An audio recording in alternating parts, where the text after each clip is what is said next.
Hello, everybody. Hope everything's well. And as always, let's jump right into this. Now, this documentary talking about the slave trade in Libya, I'm sure most of you have heard about this. Libya is a place in North Africa, all right, and the Arabs are the ones doing this. Now, if you look up the government census, you can look up and see that on the labeled white, an Arab is considered white. You understand? And that's not by accident. All right, because they're all a part of this secret order, all right, to keep indigenous people down, melanated indigenous people. You understand? Around the world. Now, understand that these brothers and sisters right here are from Niger. All right. Now, just listen to what they have to say and on as to why they're leaving Africa to go to Europe. All right. Just read what he has to say. Where there is a growing anger amongst some people in Europe that too many people are coming from Africa to Europe. Ça a créé plusieurs entreprises en Afrique. Il faut qu'on sorte aussi quoi. Sans ça, on va toujours partir en Europe. Hein? Okay. Now you heard what he said. And when you saw what he said. Okay. They're leaving to go to Europe because there's no jobs in Africa.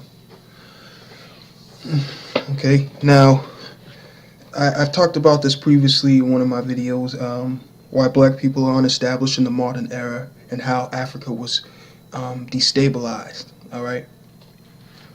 Now, look at this. And mind you, you don't see no white people among them. Okay? Keep that in mind. All right? Now, this documentary called The Congo Dandies, Living in Poverty, Spending a Fortune, Look Like $1 Million. These people in Africa are spending millions of dollars. All right? I just want to play a small clip because I want you to look at the brand names he has. And the people who know about this will know that the brand names he has, some of them for one suit cost $1 million. You understand? But yet, these brothers and sisters are spending, mostly the brothers, all right, these indigenous people are spending millions of dollars to look good or like the beast instead of building their communities. Now, don't think that this is not by accident, okay? All right?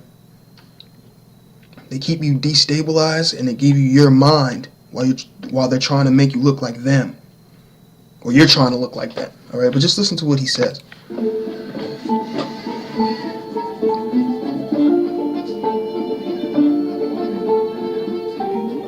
Les tenues les plus chères, c'est-à-dire que, par exemple, d'abord, à part Kenzo, hein, il y a Giorgio Armani, hein, il y a veste de Yves Saint Laurent. Okay. Do you understand? No, people know what Saint Laurent is, and we already know what Armani is. Saint Laurent, okay? We all know how expensive that is, all right? And I've heard people who spent $1 million on Armani suits, but yet, and you see, if you look in the background, you can see what kind of community he's living in. You understand? I'll put the link of this in the description as well. Now, remember what I said about how you didn't see no white people amongst them, the people who are leaving Africa to go to Europe to get jobs. Now, we already know that South Africa was colonized at one point by the British. And we know that there's whites still there today. Now, you need to ask yourself, how come they ain't leaving Africa to get jobs? Because this ain't about jobs.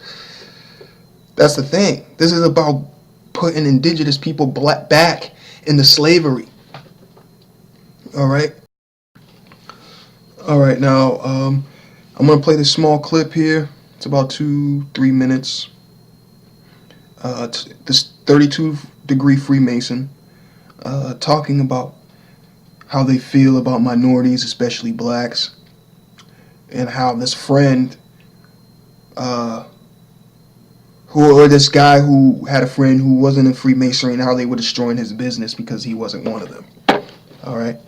Now just listen real closely to this. All right. And thank you for listening, and peace and balance to the ancient ones.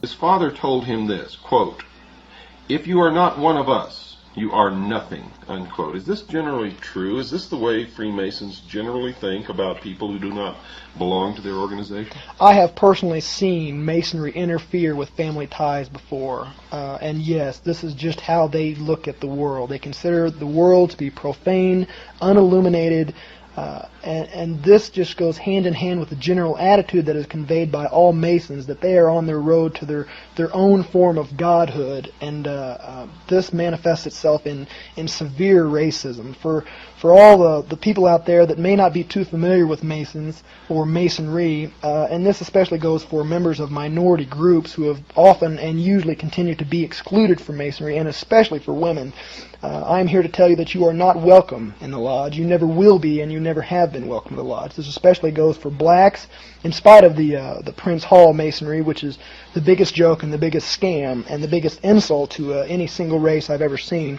and especially for women. They do not want you, and they consider you totally ineligible and unable to understand what they do. You told me something the other night that I found just incredible. You said that you could go to any Prince Hall Lodge in any black community and the doors would be open to you and you'd be welcome, but if one of those members or brothers of the lodge or the Prince Hall Lodge came to your lodge and tried to come in and participate in the ceremonies or whatever you call them, what would happen? It wouldn't happen. It just simply wouldn't happen. I, as a Caucasian Freemasonry, can visit any Prince Hall Lodge in the country, and as far as I know, in the world. I can also visit any lodge, period, across the world. I've been told through my initiation that I am welcome in any lodge, but this just does not apply to blacks. No matter that, even if the ritual that they go through, and I do not know this for certain, but I know it's similar. But even if the ritual were exact, even if the same form of quote-unquote illumination that they underwent was exact, they could not ever, and I sit in a lodge with Caucasian Freemasons. I've never seen a black Freemason sit in a lodge among Caucasians, and I don't think I will. Equal opportunity and affirmative action laws are just completely ignored and considered frivolous and a joke by all Freemasons. So the New World Order that they're bringing into being is going to be racist? Entirely. It has an Aryan background, and that is where it comes from. And that's been borne out by our research.